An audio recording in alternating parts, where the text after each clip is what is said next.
उत्तराखंड के मुख्यमंत्री श्री पुष्कर सिंह धामी ने बुधवार 22 फरवरी 2023 को देहरादून जिले के सेलाकुई में स्थित सगंध पौधा केंद्र में नव स्थापित सगंध फसल उत्कृष्टता केंद्र का विधिवत लोकार्पण किया।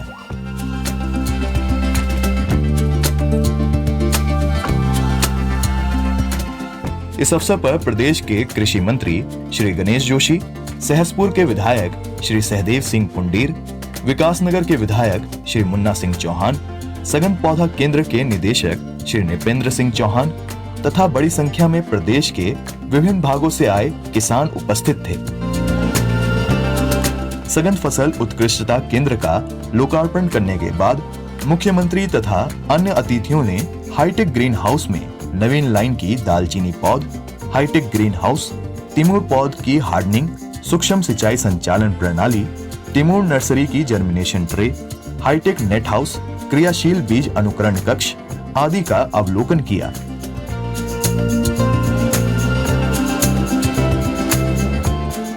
इससे पूर्व सगंध पौधा केंद्र पहुंचने पर मुख्यमंत्री श्री पुष्कर सिंह धामी का पारंपरिक रूप से स्वागत किया गया।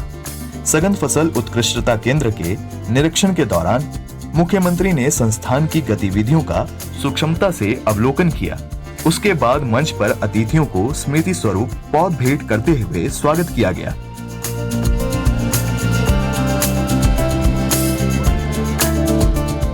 कार्यक्रम के अध्यक्ष और क्षेत्रीय विधायक श्री सहदेव सिंह पुंडीर ने मुख्यमंत्री श्री पुष्कर सिंह धामी, अन्य अतिथियों और किसानों का स्वागत किया।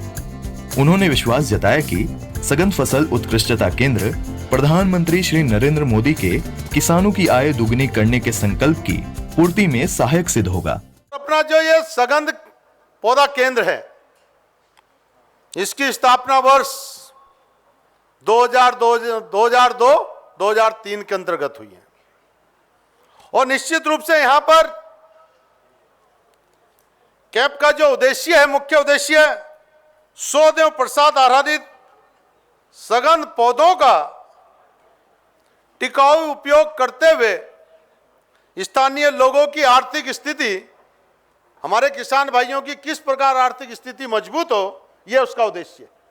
वर्तमान में लगभग 8000 हेक्टेयर क्षेत्रफल को सगंध खेती से आच्छादित किया गया है, जिससे लगभग 24,000 से अधिक किसानों को इससे लाभ मिला है, लाभान्वित हुए।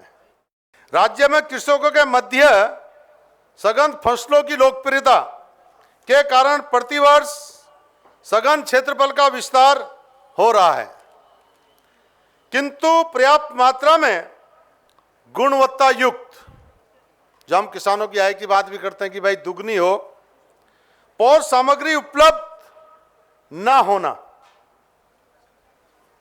भी कृषक फसलों की खेती में लाभान्वित नहीं हो पा रहे हैं।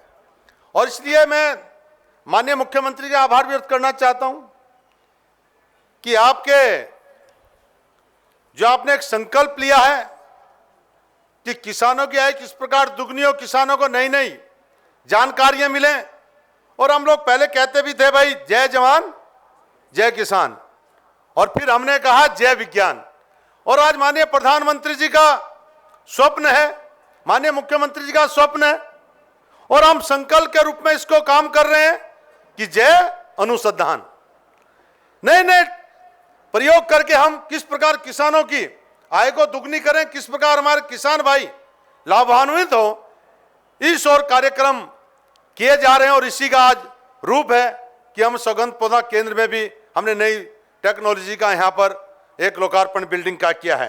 कार्यक्रम के विशिष्ट अतिथि और उत्तराखंड के कृषि मंत्री श्री गणेश जोशी ने अपने संबोधन में कहा कि यह केंद्र प्रदेश में रोजगार सृजन का माध्यम बनते जा रहा है। उन्होंने संकल्प व्यक्त करते हुए कहा कि प्रदेश में 21,000 हेक्टेयर भूमि को सगंध पौध उत्पादन के लिए आच्छादित किया जाएगा। सघन फसलों की खेती को देखते हुए राज्य में भद्र रूप से खेती कराए जाने हेतु आगामी वर्षों में 7 एरोमो वैली हम डेवलप कर रहे हैं। जनपद हरिद्वार में लेमन ग्रास एवं मिंट वैली, जनपद नैनीताल व चंपावत में सिनामन वैली, जनपद चमोली व जनपद ऊना में डेमस गुलाब वैली, जनपद उधम सिंह नगर में मिंट वैली, जनपद पिथौरागढ़ में तिमूर वैली, जनपद पौड़ी में लेमन ग्रास वैली विकसित की जा रही है। और जैसा कि बार बार मुख्यमंत्री जी कहते हैं, हम 2025 का रोड मैप तैयार कर रहे हैं, जिसमें हम 21,000 हेक्टेयर क्षेत्र को इससे आच्छादित करेंगे। और इस चुनौती का सामना करने के लिए हाईटेक सघन फसल दक्षता केंद्र की स्थापना की गई है। कृषि मंत्री ने कहा कि प्रधानमंत्री श्री नरेंद्र मोदी ने मोटे अनाज मिलेट्स को राष्ट्रीय पोषण कार्यक्रम में शामिल किया है। इससे उत्तराखंड के किसानों को सर्वाधिक लाभ होगा। प्रदेश में इस समय 50,000 स्वयं सहायता समूह कार्यरत है, जिनसे 6 लाख महिलाएं जुड़ी हुई हैं और मिलेट्स के संग्रहण तथा विपणन की पहल महिलाओं की समृद्धि के द्वारा खटखटाने जा रहा है। मैं आभार व्यक्त करना चाहता हूं माननीय प्रधानमंत्री मोदी जी का, मुख्यमंत्री जी के अनुरोध पर उन्होंने राष्ट्रीय खाद्य सुरक्षा में मडवे को शामिल किया है। और अब हम जो अपने राशन की दुकानों में जो मडवा 5 किलो फ्री हम राशन देते हैं, उसमें हम 1 किलो मडवा देंगे। पहले इसको हम सिर्फ 4 जिलों में लागू कर रहे थे कि हमने कहा कि पहाड़ में तो मडवा होता है, ये हरिद्वार, देहरादून, नैनीताल, जो नीचे के उधम सिंह नगर, लेकिन बाद में हमने तय किया कि हम पूरे जिलों में इसको लागू करेंगे। इसका असर यह है कि किसान को ये लगे कि मैं मगर मडवा उगाऊंगा तो उसकी खपत होगी। आज हमारे प्रदेश के अंदर, क्योंकि ग्राम विकास जी मेरे पास है, 50,000 से अधिक स्वयं सहायता समूह वहां पर चल रहे हैं, 6 लाख से अधिक बहनें उससे जुड़ी हुई हैं। हमने कहा कि हमारी समूह की बहनें किसानों से उनके घर में जाकर मडवा खरीदेंगी और उनको हम 1.5 रुपए किलो इंसेंटिव देंगे। एक तो किसान को उसके उत्पाद का सही दाम मिलेगा, और दूसरा माननीय मुख्यमंत्री जी, जो आपने जिस कार्यक्रम का शुभारंभ आपने किया था लखपति दीदी बनाने का, कि 2025 तक 1.25 लाख बहनों को लखपति दीदी हमने बनाया है, इसके माध्यम से हमारी बहनें लखपति दीदी बनेंगी। मुख्यमंत्री पुष्कर सिंह धामी ने सघन पौधा केंद्र की गतिविधियों की सराहना करते हुए अपने संबोधन में कहा कि इसे एक संस्थान के रूप में विकसित किया जाएगा। मुख्यमंत्री ने किसानों की आय में वृद्धि करने के लिए प्रदेश में मिशन दालचीनी और मिशन तिमूर को शुरू करने की घोषणा की है। हम सगंध के क्षेत्र में भी अपनी विशिष्ट पहचान बना सकते हैं, एक आर्थिकी का बड़ा मॉडल खड़ा कर सकते हैं, जिसमें आर्थिकी भी हो और पारिस्थितिकी भी हो, यानी कि इकोलॉजी और इकोनॉमी दोनों में संतुलन बनाते हुए हम राज्य को, जो हमारा मूल स्वरूप है, जो हमारी मूल पहचान है, उसको स्थिर रखते हुए, यानी उस स्वरूप को बिना छेड़े हुए हम हिंदुस्तान के श्रेष्ठ राज्यों में शामिल हो सकते हैं। तो आज के अवसर पर ये जो इन्होंने कहा मिशन दालचीनी और मिशन तिमरू, ये प्रारंभ किया जाएगा, मैं इसकी घोषणा करता हूं, और इसके माध्यम से हमारे पर्वतीय क्षेत्र के किसानों की आय में जहां वृद्धि होगी, वहीं रोजगार के अवसर भी इससे बनेंगे। मुख्यमंत्री श्री धामी ने कहा कि सघन फसलें बेहतरीन नकदी फसलों के रूप में स्थापित हो रही हैं। किसानों की मांग के अनुरूप पौध उपलब्ध कराने के उद्देश्य से ही इस केंद्र की स्थापना की गई है। निश्चित रूप से एरोमेटिक सेक्टर में सघन पौधा केंद्र उपयोगी सिद्ध होगा। उत्तराखंड सरकार विज्ञान व तकनीक पर आधारित गवर्नेंस मॉडल अपना रही है और इसके बेहतर परिणाम सामने आने लगे हैं। इसी प्रकार से सघन पौधा केंद्र को सुदृढ़ करने हेतु एक एक्ट के माध्यम से संस्थान के रूप में भी इसको विकसित किया जाएगा, जिससे कि शिक्षा एवं स्किल डेवलपमेंट द्वारा प्रशिक्षित युवाओं को फार्मा, एरोमा और परफ्यूमरी आदि उद्योगों में रोजगार के अवसर उपलब्ध हो पाएंगे। श्री धामी ने कहा कि किसानों को प्लांटिंग मटेरियल उपलब्ध कराने में ये उत्कृष्ट केंद्र है। ये केंद्र किसानों को पौध उपलब्ध कराने के साथ साथ उनके उत्पादन को बाजार में उपलब्ध कराएगा। और ऐसे में कृषि के क्षेत्र में जो आ रही चुनौतियां हैं, उसको एरोमेटिक सेक्टर के बढ़ते बाजार को देखते हुए जो सघन खेती है, उससे संबंधित उद्योग हैं, उन सभी को बढ़ावा देने के उद्देश्य से ये जो सघन केंद्र जिसकी यहाँ स्थापना की गई है, जो आज अपने एक बृहद रूप में और जैसे भविष्य के लिए भी तमाम जो इसमें आगे के लिए कार्यक्रम बनाए गए हैं, वो हमारे लिए एक मील का पत्थर साबित होगा। श्री धामी ने इस मौके पर 25 एकड़ क्षेत्र में साइंस सिटी विकसित करने का उल्लेख करते हुए कहा कि ये प्रदेश के विकास में मील का पत्थर सिद्ध होगा। उन्होंने कहा कि स्वरोजगार देने वाले राज्य के रूप में उत्तराखंड की विशिष्ट पहचान बन रही है और सघन पौध केंद्र वर्ष 2025 के लक्ष्यों की प्राप्ति के लिए रोड मैप तैयार कर रहा है। समृद्ध उत्तराखंड 2025 जो हमारा संकल्प है और कि 2025 में हम हिंदुस्तान के श्रेष्ठ राज्यों में कैसे शामिल हों। मुझे खुशी है कि हमारे इस केंद्र ने भी 2025 के लिए अपना एक रोड मैप बनाया हुआ है, एक मॉडल बनाया हुआ है और उस मॉडल को लेकर आज उत्तराखंड राज्य के सभी हमारे प्रमुख विभाग 2025 के लिए अपनी कोई न कोई योजना बना रहे हैं। आयोजकों की ओर से इस अवसर पर अतिथियों को स्मृति चिन्ह भेंट किए गए। इस कार्यक्रम में प्रदेश के विभिन्न भागों से सघन पौध उत्पादन से जुड़े किसान बड़ी संख्या में पहुंचे थे। उत्तराखंड दूरदर्शन के साथ किसानों ने अपने अनुभव साझा किए। हमारे यहाँ लगभग कम से कम 300 बीघे के आसपास लेमन ग्रास की खेती होती है, जो कि एक मनरेगा के माध्यम से भी की जाती है। मनरेगा से हमें मजदूरी का जो पैसा मिलता है, बाकी सघन पौधा जो केंद्र है वहाँ से हमें पौध प्रोवाइड की जाती है। और इस लेमन ग्रास से जो हम लोगों की जो आय का स्रोत बढ़ा है और जो बंजर ज़मीन थी हमारे पास कम से कम 40 से 50 साल पुरानी जो बंजर ज़मीन थी वो आज इस टाइम पे मतलब कि लेमन ग्रास की खेती से यानी कि वो बच चुकी है, वरना लोगों ने प्लॉटिंग करना स्टार्ट कर दिया था और लेमन ग्रास ने आज जो लेमन ग्रास की जो खेती हुई है उससे आज जो प्लॉट्स सेल यानी कि बेचे जा रहे थे वो आज लेमन ग्रास की खेती से वो बच चुके हैं और लेमन ग्रास से लोगों की आय बढ़ी है। लेमन ग्रास की खेती से कोई भी महिला काम कर सकती है, जैसे कि उसकी गुड़ाई से लेके उसकी निलाई से लेके उसकी पौधाई से लेके सब चीज़ें, उसकी निड़ाई सब चीज़ें की जाती है उससे। जो लेमन ग्रास की जो तेल की कीमत है 1000 रुपये से 1600 रुपये पर केजी तक बिकता है। और हमारे यहाँ मतलब बेचने की मतलब कि खुद यानी कि खुद कंपनीज हो गई या फिर कोई भी मतलब कि खुद ही मतलब कि गांव में आते हैं और पर केजी के हिसाब से गांव से प्रत्येक किसान के उससे मतलब वहीं मतलब किसान के घर से ही खरीदते हैं। मुझे लगभग 5 साल इसके लेमन ग्रास की खेती करते हुए हो गए। इसके लिए सबसे पहले इन्होंने पौध दी थी और पौध के लिए उन्होंने हमें 1500 रुपये बीघा उस समय अगर वो सरकार की तरफ से अनुदान मिलता है इसके लिए, और फिर हम इसके 6-7 महीने से तैयार होने में लगते हैं। इसकी साल में 3 कटाई होती है और इसका हमारे यहाँ जो रेशियो है अलग अलग जगह पे अलग अलग इसका रेशियो है।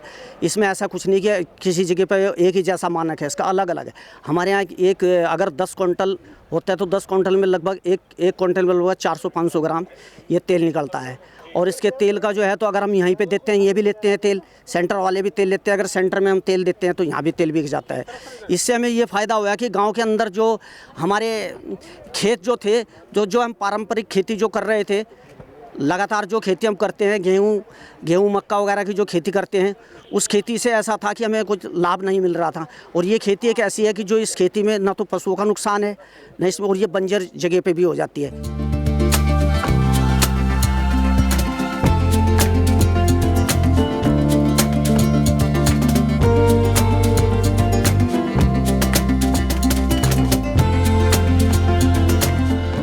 सघन पौधा केंद्र के निदेशक श्री नृपेंद्र सिंह चौहान मानते हैं कि ये केंद्र किसानों के लिए वरदान सिद्ध होगा। मुख्यमंत्री जी की घोषणा के अनुरूप पर्वतीय क्षेत्रों में रोजगार सृजन की दिशा में ये केंद्र उपयोगी सिद्ध होने के साथ ये कौशल विकास का संस्थान भी बनेगा। ये सेंटर आने वाले टाइम में किसानों के लिए वरदान साबित होगा, क्योंकि जो अभी एक गुणवत्ता युक्त बीज पौध की कमी रहती थी सघन सेक्टर में, वो इसके माध्यम से पूरी होगी और क्वालिटी ऑफ सीडलिंग इसमें पैदा होंगी। इससे काफ़ी इनकम किसानों की बढ़ेगी। वहीं दूसरी ओर माननीय मुख्यमंत्री जी ने जो घोषणाएं की हैं मिशन तिमूर की, मिशन दालचीनी की, उससे काफ़ी पर्वतीय क्षेत्रों में रोज़गार बढ़ने की संभावना है। और तीसरी बात, जो यहाँ संस्थान को एक इंस्टीट्यूट के रूप में डेवलप करने की बात कही गई है, उससे जो हमारे पढ़े लिखे युवा रोजगार हैं वो यहाँ से स्किल डेवलपमेंट का प्रोग्राम करके, ट्रेनिंग लेके उद्योगों में अच्छी नौकरी पाएंगे।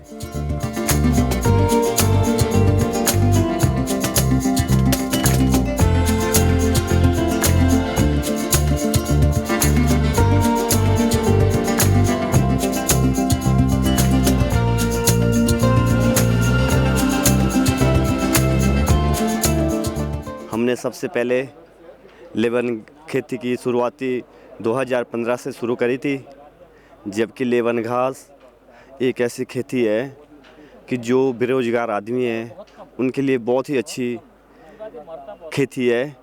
और यदि उसको कोई मेहनत करें, बड़े स्तर में करें, तो उस खेती के हमारे जो जनसार बावर के जो बेरोजगार युवा है वो अपने कार्य के लिए बहुत प्रोग्रेस दे सकते हैं। और आने वाले समय में यही चीज़ें महत्व है। आपका बागवानी होगी, लेमन घास की खेती होगी, फूलों की खेती होगी, आपका अदरक की खेती हो गई, मटर की खेती हो गई, टमाटर की खेती हो गई। पर फिलहाल हमारा जो मेरा अपना व्यक्तिगत एक फोकस है वो लेमन खेती के ऊपर है। और मैंने लगभग 25-30 बीघों में लेमन खेती का जो अभी मेरा कार्य प्रारंभ है, जो शिलाकुई सुगंध केंद्र के माध्यम से हमें मशीन भी उपलब्ध कराई है और उससे जो ऑयल निकलता है बहुत अच्छी मात्रा में निकल रहा है। हमने और भी प्रोग्रेस करी है कि अपने क्षेत्र में जैसे अदर चोगरोता ब्लॉक, कालसी ब्लॉक, सबसे पहले ग्राम पंचायत आस्था में हमने लेमन खेती का जो कार्यक्रम किया वो बड़े स्तर में ले जाना चाह रहे हैं। तो आगे मैं सभी और किसानों भाइयों को भी सूचित करना चाहूँगा कि आप भी लेमन खेती करें, जिससे हमारा युवा और मजबूत हो।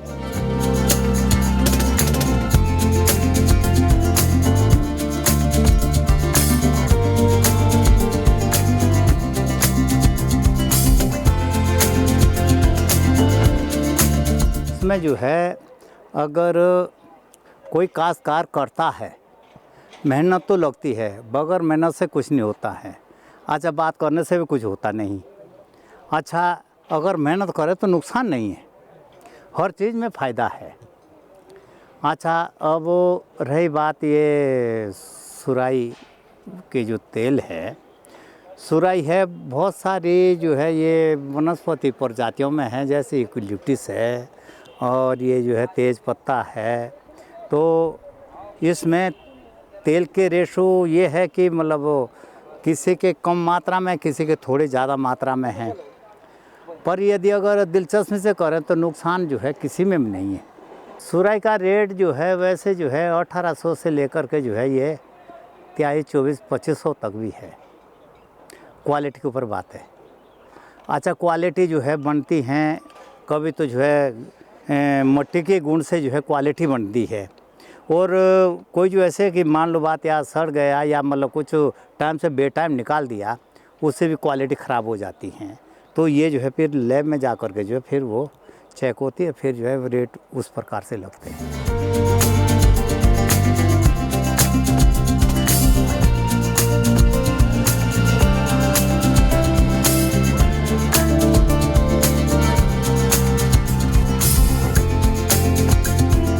मैं डमेस्क रोज़ की खेती कर रही हूँ वहाँ पे। अभी 1 हेक्टेयर भूमि में कम से कम 3000 पौधे लगाए हैं मैंने। तो ये 16 जन 2022 को इसका पौधारोपण किया था। तो काफ़ी अच्छा लग रहा है मुझे अभी ये सब करके, क्योंकि मैं अपने गांव जाया करती थी तो मुझे लगा कि वहाँ सारे कोई बंजर हैं खेत, अच्छा नहीं लगता था। और मैं वहाँ के लोगों से पूछती थी कि ये बंजर क्यों हैं खेत, तो वो लोग बोलते थे कि कभी बंदर खा जाते हैं और जंगली जानवर नुकसान करते हैं, तो इसलिए हम ज़्यादा वो नहीं कर पाते हैं उस चीज़ को। तो मैंने सोचा कि कुछ न कुछ किया जा सकता है अगर हम यहाँ रहें, और आगे इनके लिए और खुद सोच के ऐसा मेरे दिमाग में आता था। तो हमने फर्स्ट में वहाँ थोड़ा अदरक का वो किया, तो 20 क्विंटल अदरक हुआ जो हमारे बंजर भूमि थी उस पर। तो उसके बाद हम हॉर्टिकल्चर डिपार्टमेंट में गए, उनसे श्री डॉक्टर यादव जी हैं जो इधर के, उन्होंने हमें इसके बारे में डमेस्क गुलाब के बारे में बताया, और अपने उसमें उन्होंने बमोला जी को उधर फील्ड विजिट के लिए भेजा। उन्होंने देखा, फिर उन्होंने हमें बहुत बताया कि आप इस तरह गड्ढे वो करिए, तैयार करिए। तो हमने उनके दिशा निर्देश पे सब कार्य किया वहाँ पे। तो फिर बाद में धीरे धीरे अपना भी वो अच्छा लगा हमें। तो अभी नर्सरी भी तैयार किया है हमने वहाँ पे। तो मेरा एक वो है कि इस क्षेत्र में हम अपना पूरा जो भी आगे से दिशा निर्देश देंगे हम उसको अच्छी तरह करेंगे और आगे ले चलेंगे इसको, और एक गुलाब कांति की तरह पूरा उत्तराखंड में इसका पूरा वो हो। मेरी वाइफ जिन्होंने 3000 पौधे गुलाब के लगाए हैं लास्ट जनवरी माह से, मैं भी इनको सपोर्ट कर रहा हूँ।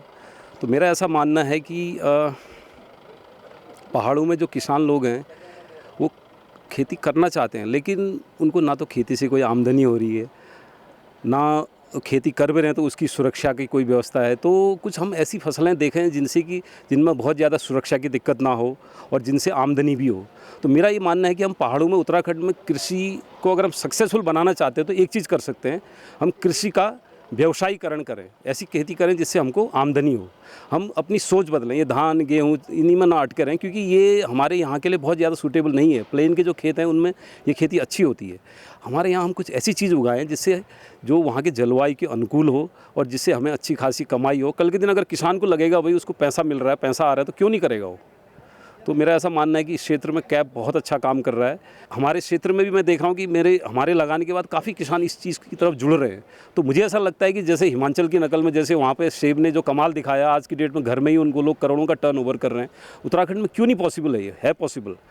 और मुझे ऐसा लग रहा है कि इसमें जो है कि जो एक जादुई फसल जो है वो गुलाब ही एक जादुई फसल की तरह आने वाली है। अगर यहाँ के किसान करें इसको सरकार ज़्यादा से ज़्यादा बढ़ावा दे, क्योंकि इसमें कमाई भी बहुत अच्छी। जैसे अभी साहब ने कहा था, इसमें 1 लीटर तेल की कॉस्ट 10 लाख रुपया है, जो कि एक बहुत अच्छी आमदनी है। ठीक है, 10 लाख 1 लीटर तेल इतने कम फूलों में भी नहीं बनेगा, लेकिन अगर जब सब लोग करेंगे तो क्यों नहीं बनेगा।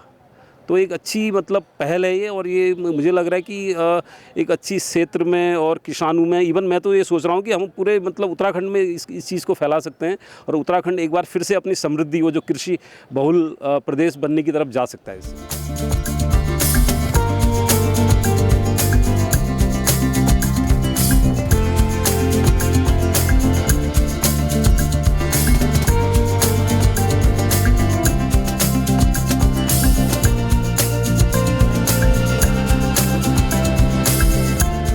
हम लोग समूह के माध्यम से गुलाब की खेती कर रहे हैं। अभी हमें 3 साल हो गए हैं खेती करते हुए। तो हम वहाँ पर 6 महिलाएं हैं एक समूह में जो जुड़ी हैं। तो हमने शुरू किया था 6 महिलाओं से। आज हम अपने आप नर्सरी भी तैयार करते हैं और कटिंग भी बेचते हैं और गुलाब जल भी बनाते हैं। हमारे वहाँ यूनिट लगी है। तो पिछले साल हमने लगभग 500 लीटर गुलाब जल बनाया था और लगभग 50,000 के हमने पेड़ बेचे थे और 80,000 के हमने कटिंग बेचे थे। तो हमारा इससे आमदनी भी हो रहा है समूह की महिलाओं को। और इस बार हमने अनेक गाँव में समूह के माध्यम से इसका प्रचार किया है। तो हमारे ताकुला ब्लॉक में ही कम से कम 250 महिलाओं ने ये खेती शुरू की है। तो वहाँ पर एक अच्छी पैदावार हो रही है। तो वहाँ पर हमारे ताकुला में ही 3 यूनिट लगे हैं। तो हर साल हम गुलाब जल बनाते हैं। तो आगे को इसको बढ़ाने के लिए हमने और ब्लॉकों में भी बात रखी है। तो अल्मोड़ा ज़िले में तो हम इसका पूरा प्रसार करना चाहते हैं। इसी से महिलाओं की गरीबी भी हटेगी और जो बेरोजगारी से बच्चे पलायन हो रहे हैं तो उसके लिए भी हम ये सोच रहे हैं कि इससे गांव का पलायन थोड़ा सा रुके। तो इसी पर हम पहल कर रहे हैं।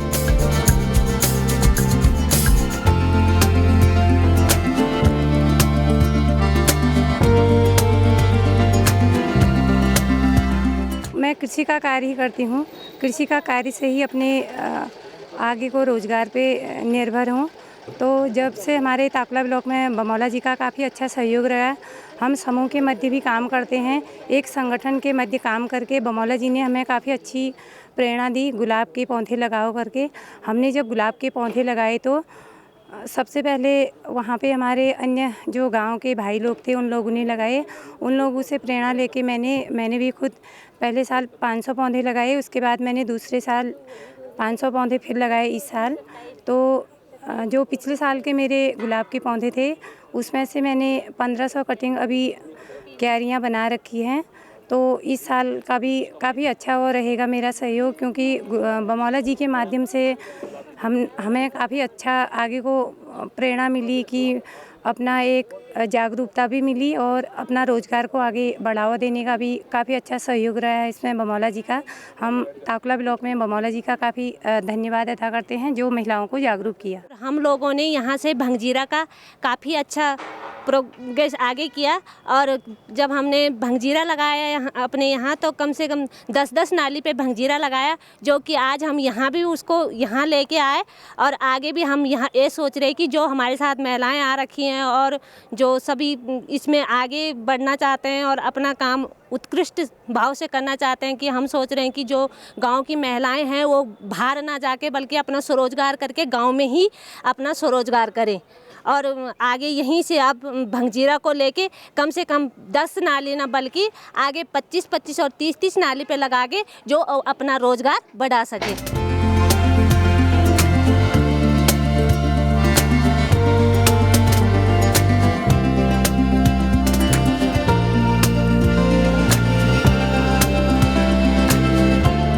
जो उत्कृष्टता केंद्र का लोकार्पण हुआ है उसमें किसानों के लिए स्वच्छ पौध तैयार करने के लिए हाईटेक नर्सरी की स्थापना की गई है। इसमें मुख्यतः हाईटेक ग्रीन हाउस बना है जिसकी क्षमता लगभग 5 लाख पौध एक बार में तैयार करने की है। इसके अलावा हाईटेक ग्रीन हाउस में तैयार जो पौध हैं उनको हार्डनिंग के लिए नेट हाउस तैयार किए गए हैं। 3 नेट हाउस तैयार किए गए हैं जिसमें प्रत्येक नेट हाउस में कम से कम 15,000 पौध हम एक बार में हार्डनिंग के लिए रख सकते हैं और इन पौधों से किसानों को सीधे लाभ होगा, क्योंकि इस प्रकार से कंट्रोल माध्यम में जब कोई पौध तैयार की जाती है तो वह बीमारी रहित होती है, स्वस्थ होती है। जब इस प्रकार की पौध किसानों के फील्ड में लगती है तो किसानों के उत्पादन में निश्चित ही वृद्धि होती है और उससे किसानों को आर्थिक लाभ होगा। सघन फसलों की खेती के बाद जब फसल को काटना होता है, उसका प्रसंस्करण करना होता है तेल आसवन करने के लिए, तो तेल आसवन के लिए जो आसवन संयंत्र की स्थापना की जाती है उसमें पर्वतीय क्षेत्र के किसानों को 75% तथा जो मैदानी क्षेत्र के हमारे किसान बंधु हैं उनको 50% की सहायता राज्य सरकार दी जाती है। इसके अलावा किसानों के द्वारा जो भी तेल उत्पादित होता है उसकी क्वालिटी को चेक करने के लिए हमारी जो प्रयोगशाला है उसमें जो भी फीस होती है उसका 50% उनसे शुल्क ही लिया जाता है। और इस प्रकार से कई योजनाएं हैं जिससे कि हम किसानों को लाभान्वित कर रहे हैं। हमारे द्वारा मनरेगा के अंतर्गत भी सघन फसलों की खेती को जोड़ते हुए किसानों को लाभ दिया जा रहा है। प्रधानमंत्री कृषि सिंचाई योजना के माध्यम से ड्रिप सिंचाई को भी सघन खेती में बढ़ावा दिया जा रहा है।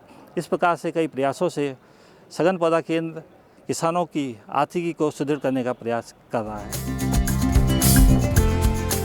उत्तराखंड की आर्थिकी को सुदृढ़ करने तथा पर्यावरण के साथ समन्वय स्थापित करने की दृष्टि से सघन पौध केंद्र में सघनता से काम किया जा रहा है। सघन पौध केंद्र की नर्सरी में विभिन्न फसलों की पौध तैयार की गई है।